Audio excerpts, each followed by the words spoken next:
So what's up mga tropang ungas, mga ungasis. So ngayon ibahin ko muna yung tawag sa inyo dahil may nangingialam sa bilang tawag kong kabeshi sa inyo.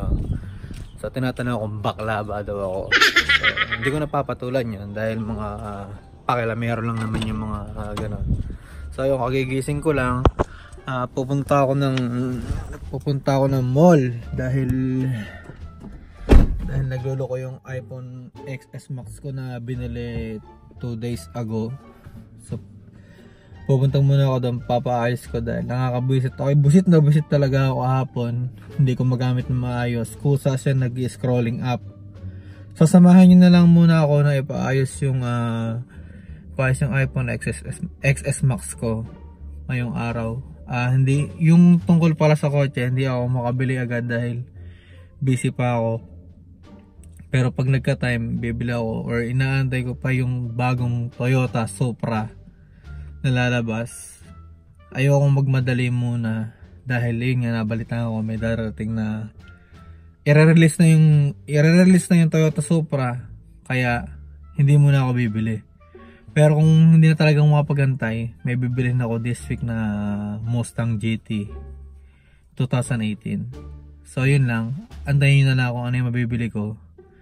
Ang dami kong pagpipilian pero nahihirapan talaga ako. So antayin na lang natin kung ano talaga ang mabibili ko. Sasabahin nyo na lang ako. Papagawa ko muna yung cellphone ko ngayon. In 3, 2, 1, let's go!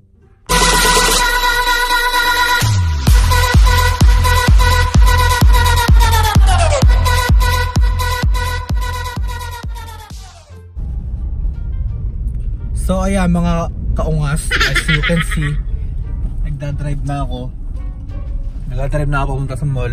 So mamaya na lang dahil delikado to, huwag niyong gagawin tong pagdadrive habang nagbibideo.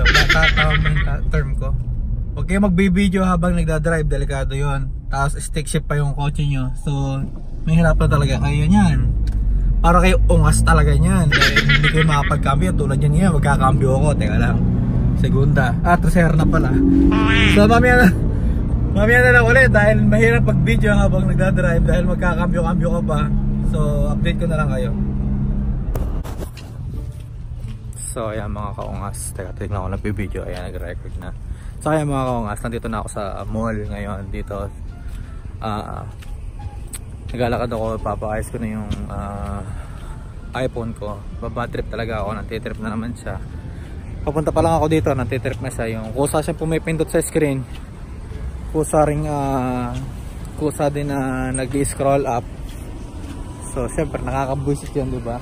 Kabibili mo lang ng cellphone mo worth $1,200, tapos ganun. Teka, yung pinapalakad ako. So mamaya na lang ulit, update na lang ulit.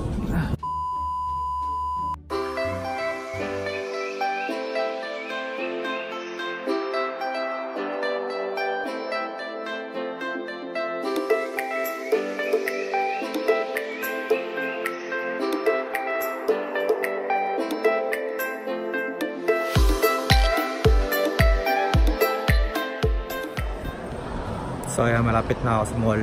Malapit na ako sa store, nandito na ako sa mall. Then napakaungas ko. Bugok. So ito na, papakita ko na sa inyo yung Apple Store. Update na lang ulit.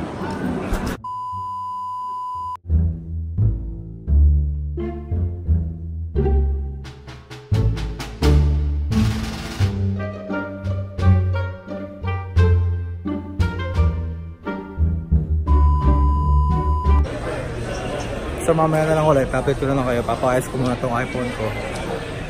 Hindi ko muna magagamit ito. Yung iPhone X ko muna gagamitin ko. Update na lang. So ayun, by appointment pala ang pagpapagawa ng iPhone doon sa store. So ang nangyari, pina-appointment muna ako, tapos babalik na lang ako in 2 hours para ayusin itong iPhone ko. Yun nga, sinasabi ko, kaya ako binidyo yung pag-unbox ko ng iPhone. Kung sakaling may mangyaring problema, may babalik ko. So yung 1-year warranty naman talaga siya. So may isa sa oli ko siya. Ayun, may re-repair din ng libre dahil under siya ng warranty. So ngayon naglalakad-lakad lang muna ako babalik ako doon in 2 hours. So maglilibot-libot muna ako sa mall dahil wala naman akong gagawin. So update ko na lang ulit kayo. Mamaya na lang ulit mga kaungas, no? So ayun, kakain muna ako dahil kagigising ko nga lang din. Dumiretso na ako dito, tapos yun, mag-aantay pa rin pala ng 2 oras para sa pila. Pero kagandahan naman dito, i-text ka na lang pag line, pag ano mo na, pag yung turn mo na. Hindi tulad sa Pilipinas na pipila ka pa ng mahaba para lang tawag doon. Pipila ka ng mahaba para lang ma-save mo yung spot mo dito. Hindi, text ka na lang nila. Ganun yung kalakaran dito. So yun, kakain muna ako. Tapos update ko na lang ulit kayo mamaya kung magagawa ba o hindi. Ang daming bebe dito, oh. Ang daming bebe dito sa mall. Ang daming tao ngayon. Update na lang ulit.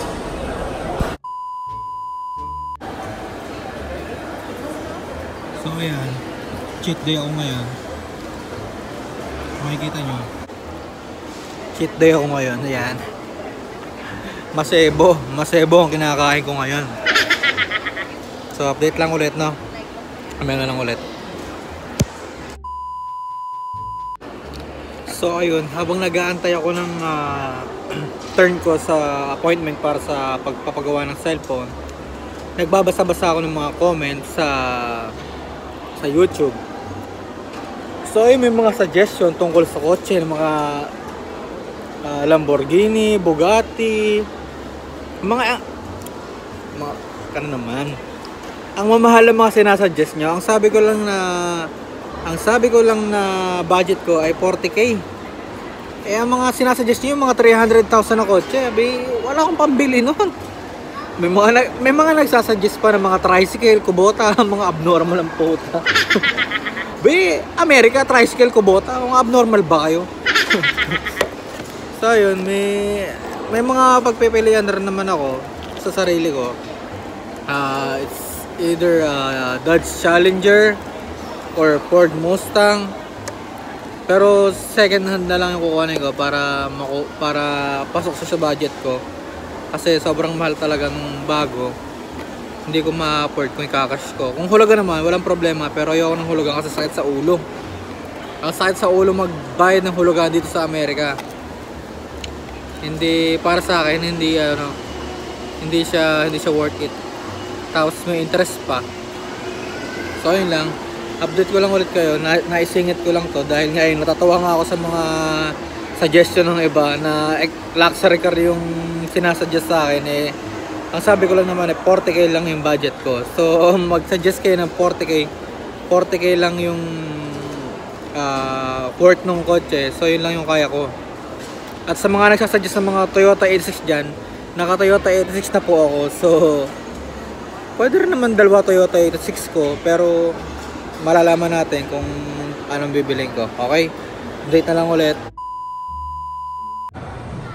So ayun, habang nag-aantay ako sa linya para tawagin yung pangalan ko sa pagpapagawa ng cellphone. Ayan, nagpapamasahe ako sa upuan. Sarap. Sarap. Sarap. Grabe. $5 lang to mga kaibigan, pero sulit. Sarap. 15 minutes. Update na lang ulit. Sarap. 2 hours later. So ayun nga mga beshi, nakauwi na ako.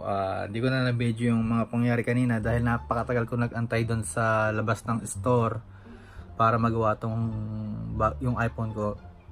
Pero okay na naman ngayon. Gumagana na ulit siya na maayos. Yun nga, may defect na yung screen, hindi siya nagre-response ng maayos. So inayos naman nila, pinalitan na lang bago. So okay na ulit. Pero bad trip pa din ako sa inyo Apple. Kamahal-mahal ng cellphone nyo palpak. Kabuisit. So hanggang dito lang muna. Meron pa ako ibang gagawin. Antayin nyo na lang. Napansin ko na medyo malabo pala yung camera ko. 1080p lang pala yung resolution. So ayan, in-adjust ko. 4K resolution na yan. So sa mga nagsasabi bakit daw ang labo ng camera ko, ewan ko kung camera ko ang may problema o yung internet mo. Dahil sa pagkakaalam ko, 4K ang ginagamit kong camera pang video. So paano mo nasabi na malabo ang mga vlog ko? Yun lang naman yun eh. It's either malabo ang video ko or mahina ang internet mo. Pero imposibleng malabo ang video ko dahil 4K lagi ang resolution na ginagamit ko. So yun lang, nililinaw ko lang na hindi ako nagtitipid ng camera. Dahil may nagsasabi na may pambili daw ako ng kotse pero wala daw pambili ng malinaw na camera. Hiya naman ako sa'yo. Nahiya naman ako sa'yo. Talaga lang ha. 4K po ang ginagamit ko. At sa katunayan, eto, may bago akong camera ngayon. Ayan. A6400. Tapos, bumili na rin ako ng lens ngayon. Bubuksan ko siya ngayon, na-update ko kaya. Teka lang. So, ayan mga tropa ko nga. Pagsasabay-sabayin ko na ngayon dahil ang dami ko talagang binili ngayong buwan na to. Vlogging cam, wide lens, stabilizer, spare na phone. So pagkasabay-sabayin ko na ngayon bago ko tapusin itong video na to. Ayan, eto nakuha ko kahapon, A6400. Ayan, ayan, 4K siya. Ayan, 4K. Eto yung box nya. Hindi ko na to binalag kasi ginawa ko na rin to kay Makagwapo nung binalahan ko siya ng ganito ding camera. Ayan, nabuksan ko na siya. Tapos yung wide lens, ito bubuksan ko pa lang ngayon. Napakadami kong box sa likod. Papakita ko sa inyo. Saan ba yan? Ayan. Mga pinagtanggalan ng ano. Pinagtanggalan ng mga package. Kaya nasa ng guntong ko. So ayan. Kakukuha ko lang kanina sa package. Ito yung wide lens. Ito yung wide lens ko.